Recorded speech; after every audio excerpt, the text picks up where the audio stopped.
ஆண்டவராகிய இயேசு கிறிஸ்து நாமத்தினாலே உங்களை நான் வாழ்த்துகிறேன். மீண்டுமாக இந்த பைபிள் ஸ்டடி ஃபார் பிகினர்ஸ் என்ற நிகழ்ச்சியிலே உங்களை சந்திக்கலே நான் மிகுந்த மகிழ்ச்சி அடைகிறேன். இதுவரைக்கும் ஆதியாகமம் 18ஆம் அதிகாரம் வரைக்கும் நாம் பார்த்திருக்கிறோம். இன்றைக்கு ஆதியாகமம் 19ஆம் அதிகாரத்தை நாம் பார்க்க போகிறோம்.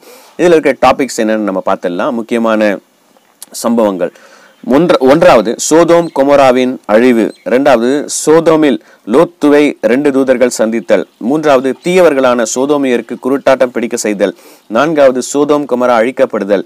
ஐந்தாவது லோத்தின் மனைவி உப்பு தூணாகுதல். ஆறாவது லோத்துவும் அவனது குமாரத்திகளும். 7 முறையற்ற உறவினால் தோன்றிய மோவாப் மற்றும் அம்மோன். இந்த 19ஆம் அதிகாரத்துல 38 வசனங்கள் இருக்கிறது. எல்லா காரியங்களும் நம்ம டீட்டெயில்டா பார்க்க போறது இல்லை. சுருக்கமாக முக்கியமான காரியங்களை நாம் பார்த்துவிட்டு அடுத்த அதிகாரத்துக்கு நாம் கடந்து செல்வோம். இதுல நான் ஏற்கனவே சொன்னேன், இந்த 3 தேவதூதர்கள், அதுல கர்த்தர் ஒருவர் கர்த்தர் என்று வேதம் சொல்லுகிறது. ஆபிரகாமை சந்திக்கிறாங்க. எப்படி ஆபிரகாம் அவர்களை உபசரித்தாரு, எப்படி ஆபிரகாமுக்கு அவங்க கர்த்தர் கொடுத்த அந்த வாக்கு தத்தத்தை மறுபடியுமா அவர் சொல்றாரு, நிச்சயமா ஒரு உற்பவ காலத்திட்டத்தில் சாராளுக்கு ஒரு குழந்தை இருக்கும் அப்படின்னு அதை கன்ஃபார்ம் பண்றாங்க.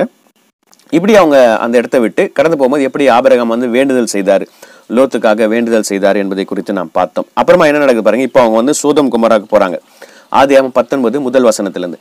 அந்த 2 தூதரும் சாயங்காலத்திலே சோதோமுக்கு வந்தார்கள்.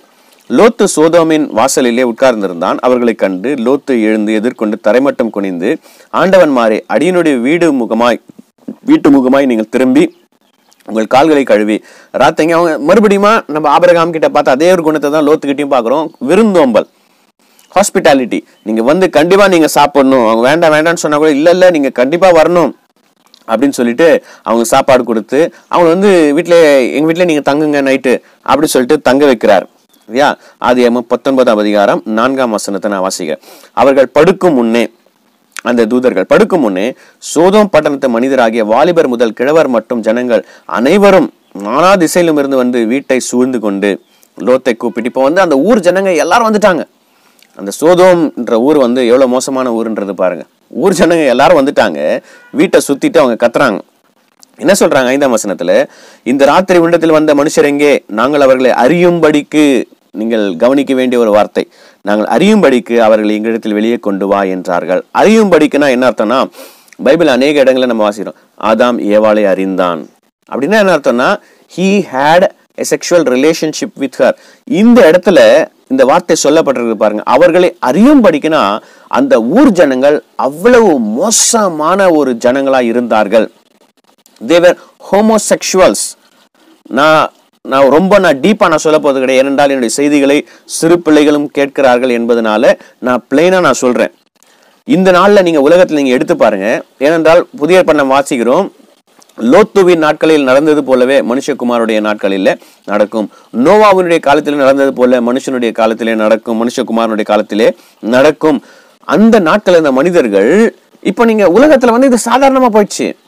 இப்ப நீங்க வெளிநாட்டுல நீங்க போனீங்கன்னா ஆம்பளை கல்யாணம் பண்ணிக்கிறாங்க, பொம்பளை கல்யாணம் பண்ணிக்கிறாங்க. நீங்க சிரிப்பீங்க, என்னப்பா இது அப்படின்னு சொல்லிட்டு. நமக்கு சிரிப்பு வருதுங்க.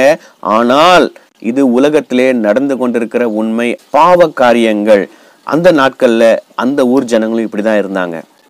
ஆணோடு ஆண், பெண்ணோடு பெண், தவறான உறவு, அருவருப்பான ஒரு உறவை கொண்டிருந்த, அப்படிப்பட்டதான பழக்க வழக்கங்களை, ட்ரெடிஷனை கொண்டிருந்த ஜனங்கள். அதுக்கப்புறமா சொல்றேன் இந்த ட்ரெடிஷன்றதை நான் ஏன் யூஸ் பண்றேன்றத. அந்த ட்ரெடிஷன்ல இருந்த ஜனங்கள் வராங்க, ராத்திரி வராங்க. அந்த ஆட்களை வெளியே கொண்டு வான்ற அப்படி அந்த வெறியில கத்துறானுங்க. எவ்வளவு மோசமான ஜனங்கள் பாருங்க. அப்போ லோத்து சொல்றாரு, ஏன்னா லோத்து நீதிமான், வேதம் சொல்லுகிறது நீதிமானாகிய லோத்து. அப்பொழுது லோத்து வாசலுக்கு வெளியே தனக்கு பின்னாலே கதவை பூட்டி அவர்களிடத்துல போய், சகோதரரே, இந்த அக்கிரமம் செய்ய வேண்டாம். நான் மறுபடியும் சொல்றேன், ஏங்க அவங்களை அறியும்படிக்குன்னா தெரிஞ்சுக்கிறதுக்காக கூப்பிட்டுருக்கலாமே. அறியும்படிக்கு இல்லைங்க, அறியும்படிக்குன்னா தெரிஞ்சுக்கிறதுக்காக இல்ல. அவங்களுக்கு அவர்களோடு கூட உடல் உறவு வைக்கும்படியாய் அந்த ஆண்கள், இந்த ஆண்கள் 2 பேர் வந்திருக்கிறாங்களே தூதர்கள். அவங்க தூதர்னு தெரியாது, அவங்க மனுஷங்க நினைச்சுக்கிறாங்க. அவனை கொண்டு வா, புதுசா இருக்கிறானே அப்படின்னு சொல்லிட்டு அந்த வெறியில அவங்க கத்துறாங்க. அதனாலதான் லோத்து சொல்ல, அக்கிரமம் செய்ய வேண்டாம். இதோ புருஷர் எரியாத 2 பொண்ணுங்க இருக்கிறாங்கப்பா. அந்த 2 பொண்ணுங்களை நான் அனுப்புறேன். அந்த பொண்ணுங்களுக்கு நீங்க என்ன வேணா பண்ணுங்க. என் வீட்டுக்கு வந்த விருந்தாளிக்கு நான் ஒரு தீங்கு நீங்க செய்யறதை என்னால அனுமதிக்க முடியாது அப்படின்னு சொல்றான். ஆனா அவங்க சொல்றாங்க, நீ போ, பரதேசியாய் வந்த இவனா நியாயம் பேசுகிறது. இப்போ அவர்களுக்கு செய்கிறதை பார்க்கலும் உனக்கு அதிக பொல்லாப்பு செய்வோம் என்று சொல்லி லோத்து என்பவனை மிகவும் நெருக்கி கதவை உடைக்க கெட்டினார்கள். இப்போ அவங்க வந்து எப்படியாவது உள்ள வந்துடணும், அவங்க எப்படியா அந்த 2 பேரை எப்படியா கெடுத்துடணும் அப்படின்றதுக்காக அவங்க வர்றாங்க. அப்போ 10ஆம் வசனம், அப்பொழுது அந்த புருஷர்கள் தங்கள் கைகளை வெளியே நீட்டி லோத்தை தங்களுக்காண்டே தங்கள் அண்டைக்கு வீட்டுக்குள் இழுத்து கொண்டு கதவை பூட்டி, இப்போ அந்த தேவதூதர் என்ன பண்றாங்க, குருட்டாட்டம் பிடிக்கும்படியாக பண்றாங்க. குருட்டாட்டம்னா வீடு இருக்குது, இப்ப வீடு கதவை தான் வந்து உடைப்பாங்க உள்ள போகணும்னா. இப்போ குருட்டாட்டம் பிடிச்சிச்சுன்னா என்ன, கதவு எங்க இருக்குன்னே தெரியல. சுத்தி பார்த்து இந்த பக்கம் வரும்போது செவர் இருக்குது, சரி இந்த பக்கம் செவர் இருக்குது, கதவு அந்த பக்கம் இருக்குமோ, சரி அந்த பக்கம் போய் பார்த்தா அந்த பக்கமும் செவர் தான் இருக்கு, கதவை காணும். கதவை தேடி தேடி எல்லாருமே வந்து டயர்ட் ஆயிட்டுப்பாங்கன்னு நினைக்கிறேன். வாசலை தேடி அழுத்து போனார்கள்.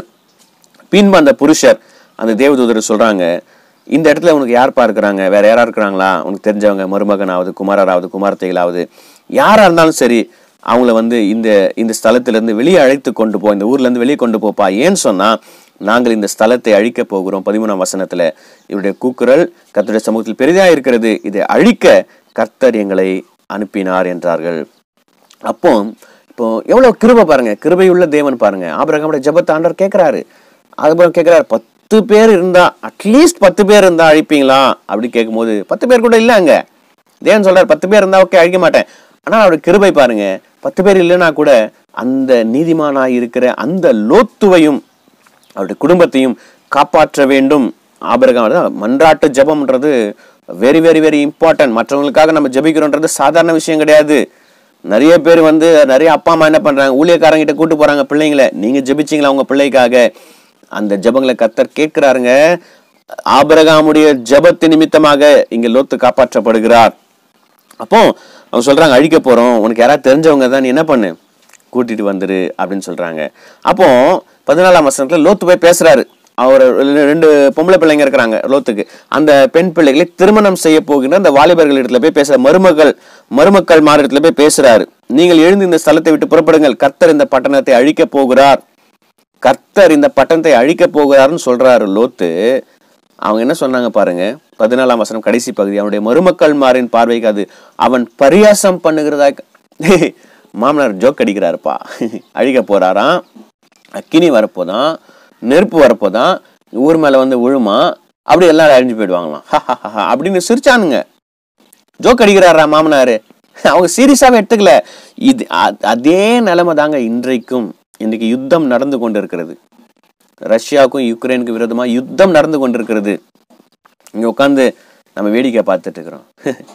நாளைக்கு என்ன நடக்கும், அந்த யுத்தம் எப்படி மாறும், உலகத்தினுடைய நிலைமை என்ன ஆகும், அதை பத்திலாம் யாரும் கவலைப்படுறது கிடையாது. யோசித்து பாருங்க, இன்னைக்கு அங்க ரஷ்யாவுக்கும் யுக்ரைனுக்கும் யுத்தம் நடந்து கொண்டிருக்கிறது. அதே யுத்தம் நாளைக்கு பெருசாச்சுன்னா, அதான் சொல்றாங்க தேர்ட் வேர்ல்டு வார் ஒருவேளை ஸ்டார்ட் ஆகிறதுக்கு இது வேற ஆரம்பமா இருக்கலாம் அப்படின்னு நிறைய பேர் சொல்றாங்க. யோசித்து பாருங்க, உலகத்தின் முடிவுக்குள்ளாக நாம் போய்கொண்டிருக்கிறோம். ஆனால் அவங்க சொல்றாங்க, ஹே ஜோக் அடிக்கிறாரா மாமா அப்படின்னு சொல்லிட்டு கிண்டல் பண்றானுங்க. இன்றைக்கு அழிவு வந்து கொண்டிருக்கிறது.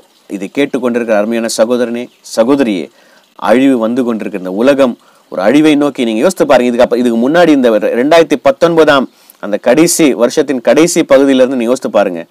அந்த இங்க வந்து குஜராத்ல மகாமாரின்னு சொல்லுவாங்க, அந்த பேரழிவு, அதாவது இந்த கொரோனா வைரஸ், அது வந்து பரவி அப்படியே வந்துச்சு. இப்ப அடுத்ததாக யுத்தங்கள் கேள்விப்படுறோம். இப்ப அடுத்து வந்துகிட்டே இருக்குன்னு சொல்றாங்க.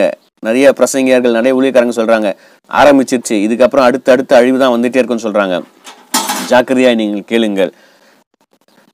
Seriousness, you have to be serious about this. ஆனால் அவங்க சொல்றாங்க, சும்மா ஜோக் அடிக்கிறாரா, இருக்கு வேற வேலை கிடையாது, இந்த ஊழியக்காரங்களுக்கு வேற வேலை கிடையாது, சும்மா வந்து கர்த்தர் வரப்போறாருன்னு இதைதான் நாங்க சின்ன வயசுல இருந்து கேட்டு இருக்கிறோம், வந்த பாடு இல்லை அப்படின்னு ஒருவேளை நீங்க நினைப்பவர்களா இருப்பீர்கள் சொன்னால் ஜாக்கிரதை. எப்பொழுது ஆண்டவர் வருவார் என்று யாருக்குமே தெரியாது. அவர் ஒருவேளை நான் இந்த பேசி கொண்டிருக்க இந்த நேரத்துல கூட ஆண்டவர் வந்துடலாம், வந்துட்டு அவர் கூட போகணுமே, அதுக்கு நம்ம ரெடியா இருக்கணும். அப்போ கூப்பிட்டாங்க, ரோத்து போய் சொல்றாரு, அவங்க வர்ற மாதிரி தெரியல.